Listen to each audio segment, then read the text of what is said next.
여러분, 우리는 지난 시간에 열 처녀 비유를 통해서 슬기로운 처녀들이 준비했던 기름은 바로 예수님을 믿는 믿음이라는 사실을 살펴보았습니다. 여러분, 종말 때에 우리가 준비해야 할 것은 슬기로운 처녀가 준비했던 기름처럼 오직 예수님을 믿는 믿음밖에 없습니다. 이 말은 곧 우리 예수님만이 우리의 확실한 미래라는 사실을 말씀하고 있습니다. 오늘도 우리 성도들이 이 땅에서 가장 확실한 예수님을 믿음으로 저와 여러분의 미래가 아름답게 펼쳐지기를 예수님의 이름으로 간절히 축복합니다. 여러분, 우리는 계속해서 지난 시간에 이어서 예수님의 종말에 관한 세 가지의 비유의 말씀을 살펴보고 있습니다. 서두에서 이 말씀을 한 번 더 제가 말씀을 드리는 이유가 우리가 나누고 있는 이 세 가지의 비유는 종말에 관한 비유의 말씀이에요.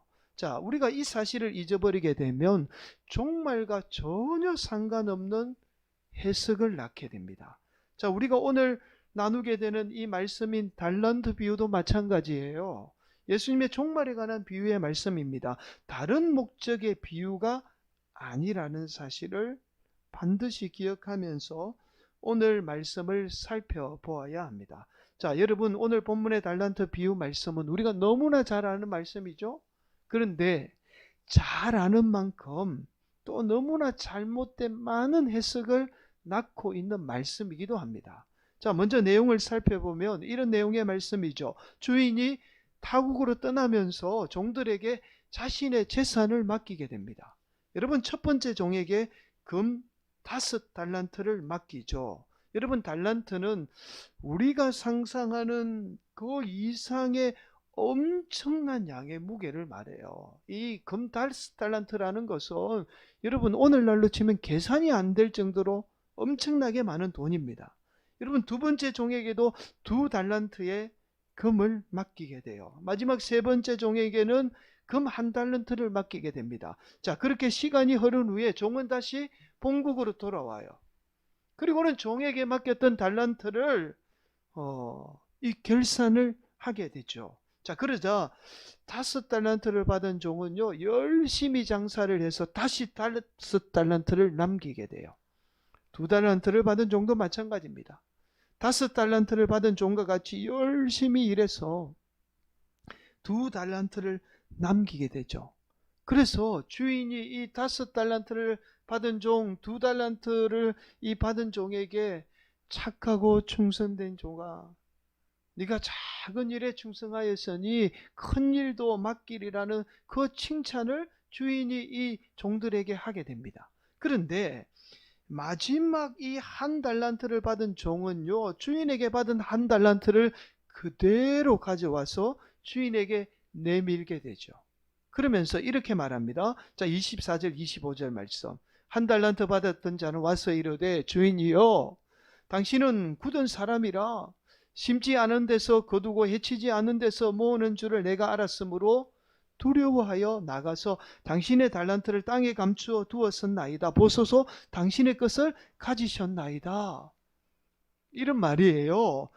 내가 아는 주인님은 남에게 해를 끼쳐서 이득을 취하는 분이 아니기에 제가 당신의 소중한 달란트를 땅에 감추었다가 지금 그대로 가지고 왔습니다.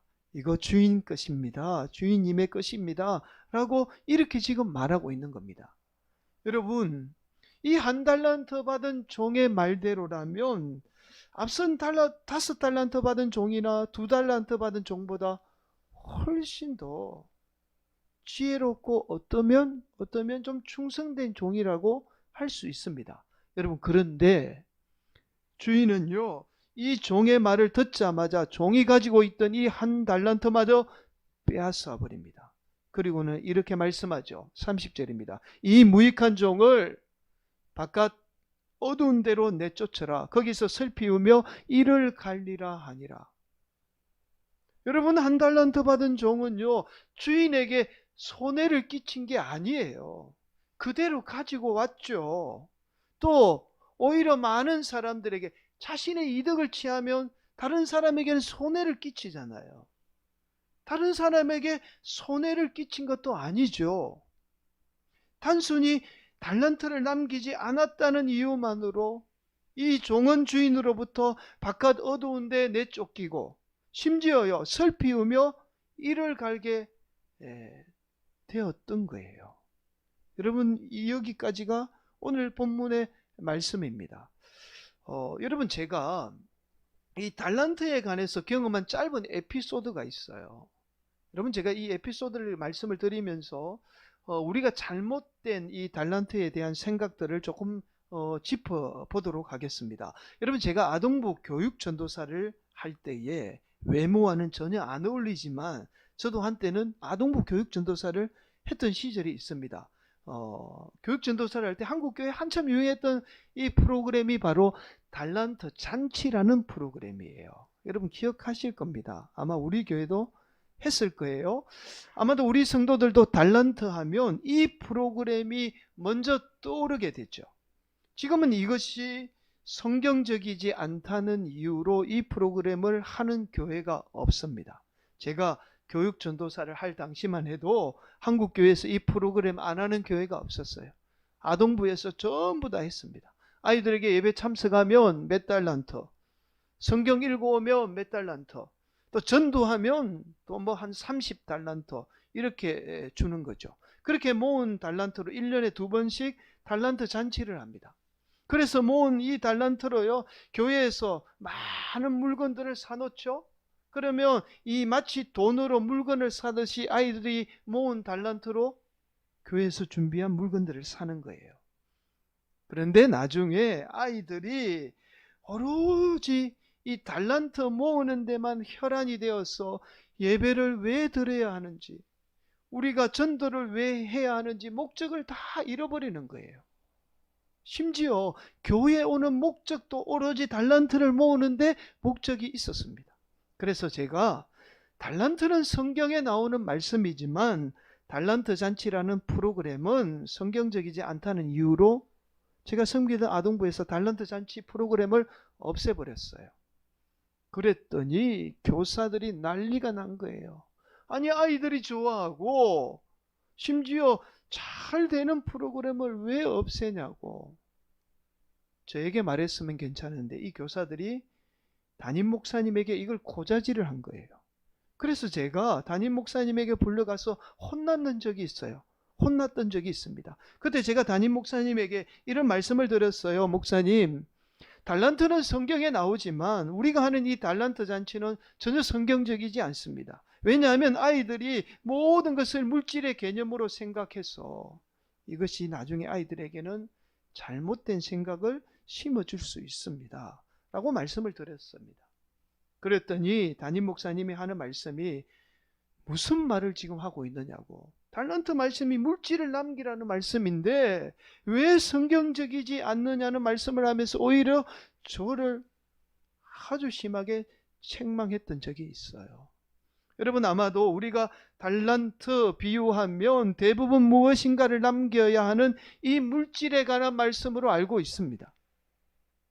여러분, 또 다른 말씀은 우리가 알고 있는 이 TV에 나오는 탤런트라는 단어가, 재능을 나타내는 단어가 이 달란트라는 어원을 가지고 있습니다. 그래서 오늘 본문의 말씀이 우리의 재능을 남겨야 된다, 재능을 활용해야 된다라는 말씀으로 알고 있죠.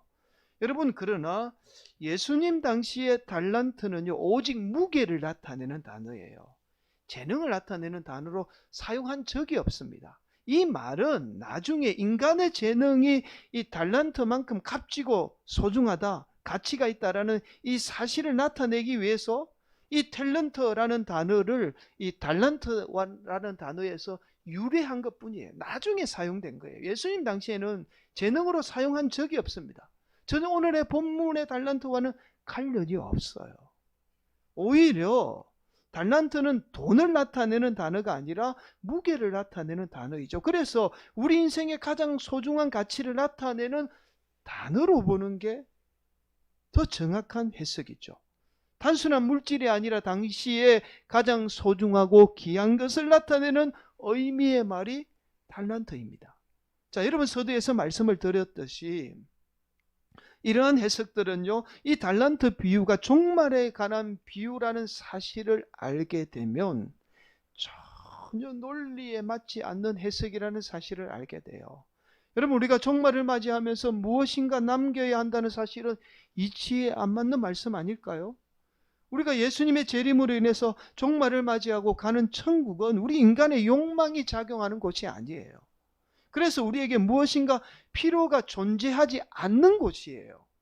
그런데 무엇인가를 남겨야 한다는 것은, 특별히 물질을 남겨야 한다는 것은 도저히 이해가 안 되는 말씀이죠. 여러분, 또한 달란트를 재능으로 해석해서 우리의 재능을 남겨야 한다, 재능을 발휘해야 한다는 이 해석도 마찬가지예요. 앞서서 말씀을 드렸듯이 우리가 예수님의 재림으로 인해서 맞이하는 천국은 더 이상 저와 여러분의 재능이 필요한 곳이 아니에요. 그런데 재능을 남겨야 한다는 것은 더욱이 말이 안 되는 말씀이라는 사실을 알 수 있습니다. 여러분, 우리가 지난 시간에 함께 말씀을 나누었죠. 정말에 저와 여러분에게 필요한 것은 오직 예수님을 향한 믿음밖에 없어요. 다른 어떤 것이 필요하지 않습니다. 그런데 하나님이 당신의 사랑하는 자녀들을 구원하기 위해서 예수님이 이 땅에 재림하는데 당신의 자녀들이 물질을 남기지 않았어. 더욱이 재능이 없어서 그 사랑하는 자녀들을 심판한다면 그것만큼 모순적인 하나님이 없어요. 여러분이 자녀를 사랑할 때에 돈이 많아서 사랑합니까? 아니면 여러분의 자녀가 재능이 많아서 사랑합니까? 내 자녀이니까 사랑하는 거죠. 하나님이 저와 여러분을 사랑하는 것도 마찬가지고 저와 여러분이 사랑하는 당신의 자녀이기 때문에 사랑하는 거예요. 구원도 마찬가지죠. 저와 여러분이 하나님의 자녀이기에 종말 때에 저와 여러분을 구원하는 거예요. 어떤 조건이 좋아서 저와 여러분을 구원하는 게 아닙니다. 여러분, 그동안 오늘 이 본문의 달란트 비유를 통해서 우리가 얼마나 잘못된 해석을 해왔는지를 알 수 있어요. 오늘날 교회뿐만 아니라 대부분의 이단들이 이 달란트 비유를 통해서 종말 때에 우리가 무엇인가를 남겨야 되고 무엇인가를 소유해야 되고 무엇인가를 준비해야만이 구원을 받을 수 있다라는 이 잘못된 해석을 해왔던 거예요. 자, 여러분, 그렇다면 예수님은 달란트 비유를 통해서 무엇을 말씀하고 있을까요? 먼저 우리는 한 달란트 받은 자가 왜 무익한 종이라는 책망을 받으며 바깥 어두운 곳에 쫓겨나게 되었는지를 살펴보아야 합니다. 여러분, 18절, 25절은 이렇게 말하죠. 먼저 18절 함께 봉독합니다. 한 달란트 받은 자는 가서 땅을 파고 그 주인의 돈을 감추어 두었더니, 감추어 두었다는 거예요. 25절 한 번 더 봉독합니다. 시작. 두려워하여 나가서 당신의 달란트를 땅에 감추어 두었었나이다. 보소서 당신의 것을 가지셨나이다. 여러분, 한 달란트 받은 자가 주인으로부터 책망을 받으며 바깥 어두운 곳에 쫓겨나게 된 이유를 이렇게 설명합니다. 땅에 묻었기 때문이라고 말씀해요. 여러분, 이스라엘 백성들에게 있어서 땅에 묻는 행위는 단순한 행위가 아니에요. 아주 특별한 의미를 지니고 있습니다. 여러분, 먼저 말씀 한 구절을 좀 찾아보겠습니다. 마태복음 13장 44절 말씀에 이런 말씀이 있어요. 천국은 마치 밭에 감추인 보화와 같으니 사람이 이를 발견한 후 숨겨두고 기뻐하며 돌아가서 자기의 소유를 다 팔아 그 밭을 사느니라. 이런 말씀이에요. 누군가 밭에 일하다가, 남의 밭에 일하다가 감추어 두었던 보화를 발견한 겁니다. 자, 그러자 보화를 발견한 그 사람이 자신의 소유를 다 팔았어. 이 보화를 얻기 위해서 감추어진 밭을 산다는 말씀이에요. 여러분, 이 말씀은 당시 이스라엘에서 간혹 실제로 일어났던 일을 지금 예수님이 비유로 말씀하고 있는 거예요. 무슨 말씀인지 아시겠죠? 자, 여러분, 이 짧은 말씀을 통해서 이스라엘 백성들이 땅에 묻는 이 행위가 어떤 의미를 지니고 있는지를 우리는 알 수 있습니다. 여러분, 이스라엘 백성들은요, 소중한 물건이 있으면 어김없이 그것을 땅에 묻는 습관이 있었어요. 요즘 같으면 소중한 물건이 있으면 어떻게 하죠? 은행에 맡기거나 아니면 금고에 넣어두게 되죠. 그러나 당시에는 그런 시설이나 제도가 없었습니다. 이스라엘 백성들이 소중한 물건을 땅에 묻어두었던 이유는 그들이 잦은 전쟁으로 인해서 보화와 같은 소중한 것을 적에게 뺏길 수 있다는 이 불안한 심리가 작용하게 된 거예요. 여러분 한번 생각해 보세요. 적어도 보화를 땅에 묻어두게 되면, 자신이 죽게 되면 자신의 자녀가 그것을 나중에 어떻게 할까요? 가져갈 수도 있어요. 소유할 수도 있습니다. 아니면 심지어는 자녀가 아니라도 자신의 민족이라도 그 보화를 가져가게 되는 거예요. 적에게는 뺏기지 않는 거죠. 그래서 보화를 땅에 묻어두는 습관이 있었던 겁니다. 여러분, 이스라엘 백성들은 소중한 물건이 있으면 그렇게 어김없이 땅에 묻어두는 습관이 있었던 거예요. 자, 그렇다면 오늘 본문에서 달란트를 땅에 묻었다는 행위는 무엇을 말씀할까요? 우리가 이 질문의 해답을 얻기 위해서 앞서서 이스라엘 백성들이 달란트를 어떻게 했다고요? 가장 소중한 가치로 여겼다는 말씀을 들었죠. 달란트만큼 가장 소중하게 여겼던 것이 무엇인지를 알아야 합니다. 여러분, 이스라엘 백성들이 가장 소중하게 여기는 것은 두 가지예요.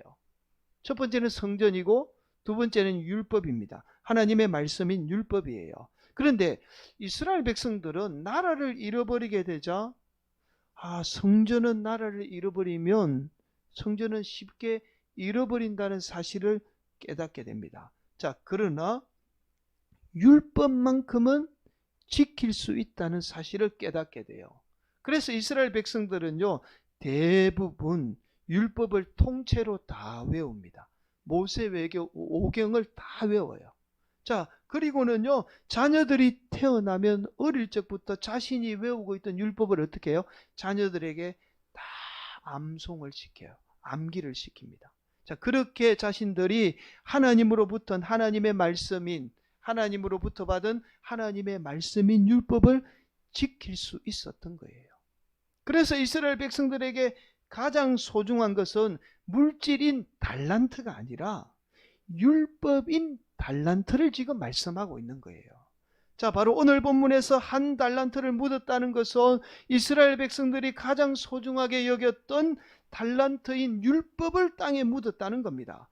여러분, 율법을 땅에 묻었다는 것은, 이 말은 곧 오직 율법만을 고수하며 오직 율법만을 믿었다는 말이에요. 여러분, 그래서 한 달란트를 받은 자는 그 율법 때문에 하나님의 아들인 예수님을 믿지 못했던 거죠. 그래서 오늘 본문에 말하는 이 한 달란트 받은 자는 예수님을 믿지 못했던 자를 지금 말씀하고 있는 거예요. 자, 결국 한 달란트를 땅에 묻은 자는 여전히 율법만을 믿으며 예수님을 하나님의 아들로 믿지 못했던 이스라엘의 지도자와 종교 지도자를 지금 말하고 있습니다. 그래서 그들은 오직 율법만을 고집하며 마치 한 달란트를 땅에 묻었던 어리석은 자처럼 예수님을 십자가에 못 박았던 거죠. 그래서 그들은 예수님의 재림이 임하는 종말 때에 바깥 어두운 곳에 쫓겨나 슬피우며 후회하면서, 우리가 왜 예수님을 믿지 못했을까? 우리가 하나님의 아들인 그 예수님을 왜 몰랐을까? 슬퍼하며 이를 갈게 되리라는 사실을 지금 말씀하고 있는 거예요. 하나님의 당신의 자녀들이 물질을 남기지 못해서, 재능을 남기지 못해서 종말 때 심판받아서 어두운 곳에서 쫓겨난다는 그 말씀이 지금 아니라는 거예요. 여러분, 오늘 본문의 달란트 비유는요, 어떻게 해석하느냐만큼 중요한 것이 오늘 우리의 삶에 어떻게 적용하느냐가 참 중요한 문제입니다. 바로 우리 성도들은 우리를 지배하는 세상의 법이 아닌 예수님의 가치로 살아가야 한다는 사실을 오늘 본문은 우리에게 말씀하고 있습니다. 종말 때에 우리가 어떤 가치로 살아가야 하는가라는 중요한 메시지를 오늘 본문을 통해서 우리에게 말씀하고 있는 거예요. 여러분, 세상의 법은 두 가지 형태를 가지고 있지요. 첫 번째는 보이는 법이에요. 우리가 흔히 알고 있는 입법화된 법을 말합니다. 우리가 사는 한은 우리가 속한 공동체의 법의 규제를 받으며 살아가게 돼요. 그런데 많은 사람들이 우리를 규제하는 법이 공평하다, 라고 그렇게 생각합니다. 아니면 적어도 약자를 보호하기 위한 법이라고 생각하죠. 그러나 우리가 사는 공동체 안에서 우리가 적용을 받는 법은 공평하거나 약자를 보호하는 명분은 가지고 있지만 실제는 그렇지 않아요. 여러분, 왜냐하면 입법을 만드는 사람인 이 우리나라의 경우는 국회의원이죠. 국회의원들이 가진 자이기 때문입니다.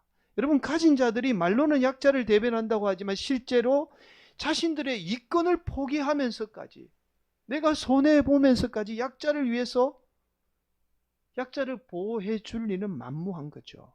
자, 이것은 어느 시대를 막론하고 마찬가지입니다. 가거나 오늘날 늘 법을 주관하는 자들은 가진 자였어요. 그래서 우리가 지키는 법은 가진 자를 대변할 수밖에 없습니다. 이게 우리의 법이에요. 여러분, 또 하나 우리가 적용을 받는 법이 있죠. 바로 양심이에요.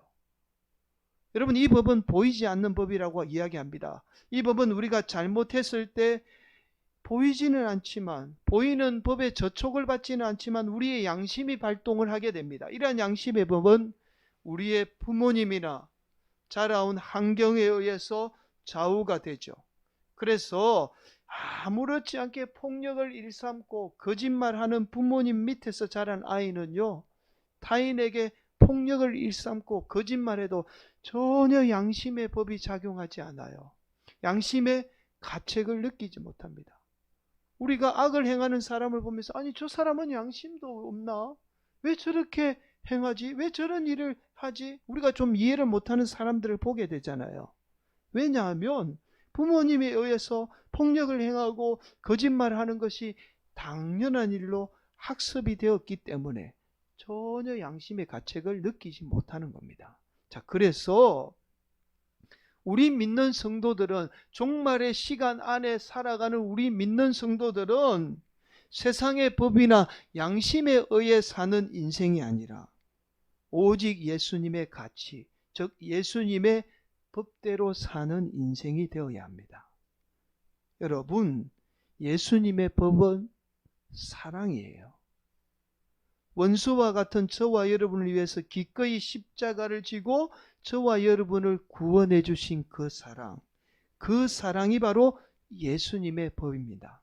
그래서 저와 여러분에게 가장 소중한 달란트는 바로 그 예수님의 사랑이에요. 세상의 물질을 말하는 게 아니고, 세상의 재능을 말하는 것이 아니라 저와 여러분의 인생에서 가장 소중한 달란트가 바로 예수님의 사랑이라는 겁니다. 이러한 예수님의 사랑으로 사는 인생이 바로 달란트를 땅에 묻어두는 어리석은 인생이 아니라 그 예수님의 사랑으로 사는 인생이 달란트를 남기는 인생이라는 거예요. 예수님의 사랑으로 사는 인생이 바로 가장 소중한 달란트를 땅에 묻어두지 않고 달란트를 남기는 인생이라는 겁니다. 사랑하는 성도 여러분, 오늘날 많은 성도가요, 나는 세상의 법 어기지 않는데 뭐가 어때? 세상 사람들 다 그렇게 사는데 내가 뭐가 잘못되었어? 그렇게 말하는 성도들을 참 많이 보게 됩니다. 예수님의 사랑의 법은 외면한 채 세상의 법대로 사는 이기적인 성도들이 오늘날 교회 안에 가득 차 있어요. 여전히 나만 잘되면 그만이라는 이기심으로 사는 거예요. 또한 나와 생각이 다르다고, 나와 조금 다른 생각을 한다고, 나와 다르다는 이유로 미워하며 손가락질하며, 뭐 어때? 세상의 법에는, 내가 세상의 법에는 어긋나지 않는데 그 사람들 미워하면 뭐 어때라고, 그렇게 우리 사회에 갈등을 지금 조장하고 있는 거예요.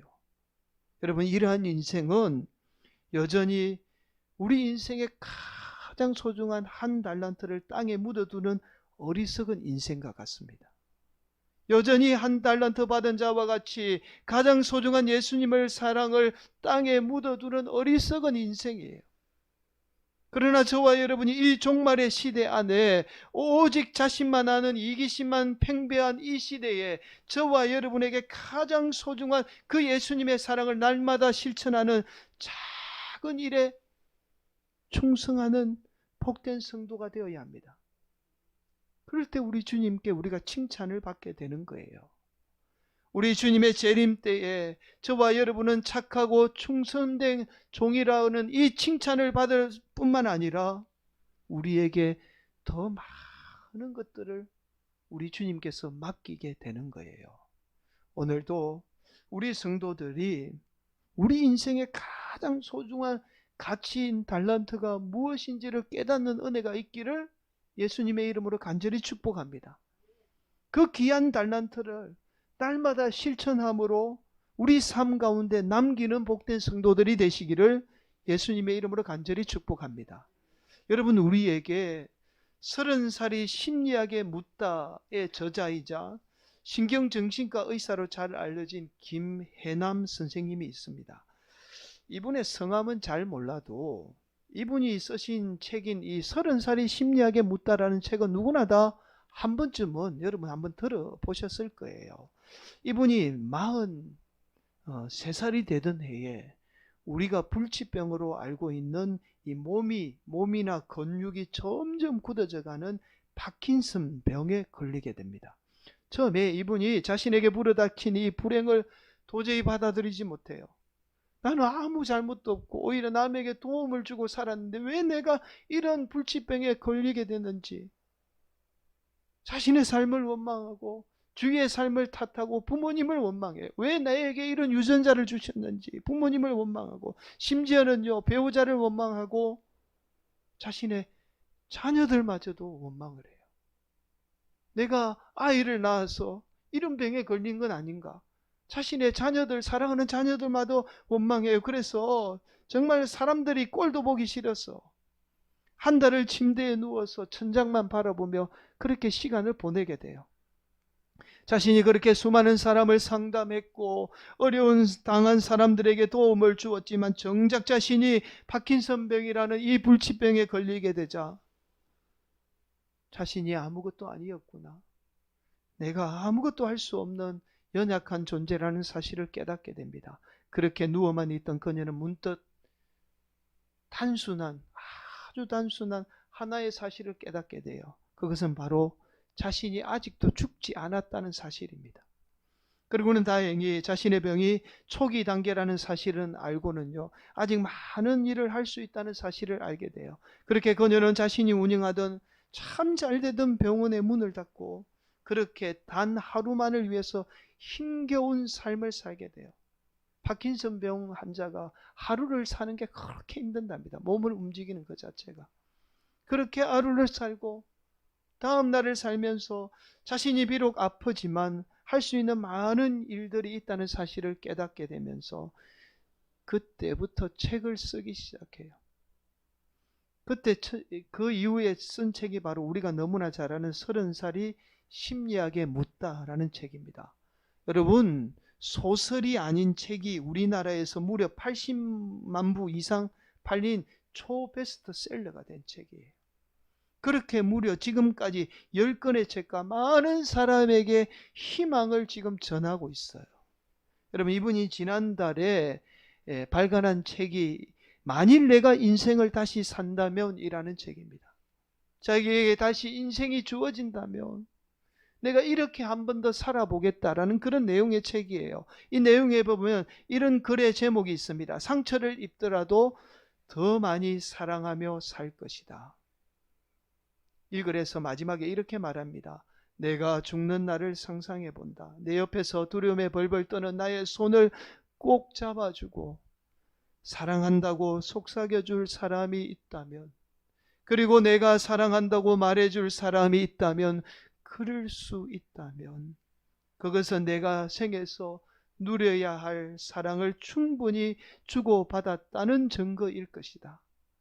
그리고 그 순간은 비루했던 내 인생이 비로소 완성되는 시간일 것이다.